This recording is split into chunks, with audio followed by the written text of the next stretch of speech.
శక్తి చేత కాదనెను, బలముతోనిది కాదనెను, నా ఆత్మ ద్వారా దీని చేతునని యెహోవా సెలవిచ్చెను.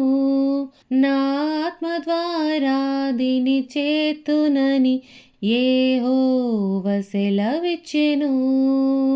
హల్లెలూయా! నిజమే కదా.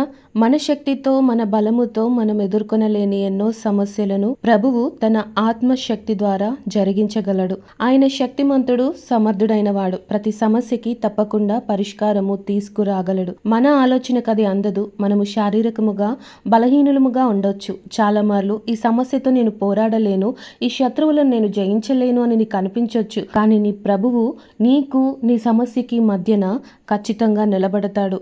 ఆయన అడ్డుగా ఉంటాడు. ఆ సమస్యతో ఆయనే యుద్ధము చేస్తాడు. అంతేకాదు, ఆయన తప్పక నీకు విజయమునిస్తాడు. కనుక నీవేమాత్రము భయపడవలసిన అవసరము కానీ బాధపడవలసిన అవసరం కానీ లేదు. దేవుని చేతికి నీ సమస్యను అప్పగించి ధైర్యముగా ఉండు.